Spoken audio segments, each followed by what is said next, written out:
Donc on est devant l'hôtel de ville. Alors l'hôtel de ville, bâtiment officiel par excellence, a été réquisitionné par les nazis également. Donc ils y ont installé des services administratifs et des services de communication, tels que des radios, ce genre de choses.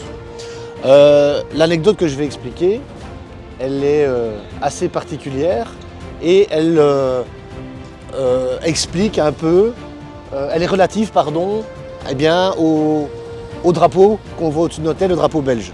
En fait, pendant l'occupation, le drapeau belge était tout simplement interdit. Et donc ce sont des drapeaux, soit la croix gammée, soit les drapeaux de guerre allemands qui étaient placés sur les monuments officiels. Le 11 novembre 1943, donc le 11 novembre, pour rappel, c'est l'armistice 1918, ce qui est donc une défaite pour l'Allemagne. Donc les nazis n'aimaient pas célébrer cette fête parce que c'était pour eux un mauvais souvenir. Et pour les Belges, par contre, c'est un souvenir de victoire. Donc le 11 novembre 1943, à 11 h précisément, parce que c'est à 11 h que l'armistice a été sonné, eh bien il y a 3 résistants qui ont réussi à se faufiler dans l'hôtel de ville, à aller détacher le drapeau nazi et le remplacer par un drapeau belge.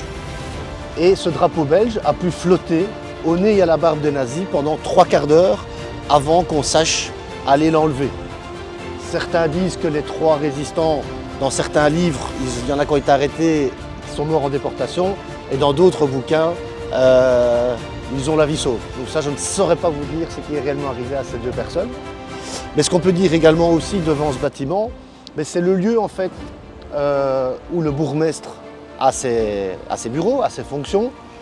Et lorsque les nazis arrivent à Charleroi, le bourgmestre de Charleroi, c'est M. Thiroux, qui n'était pas du tout collaborateur et qui va donc refuser d'être bourgmestre collaborateur.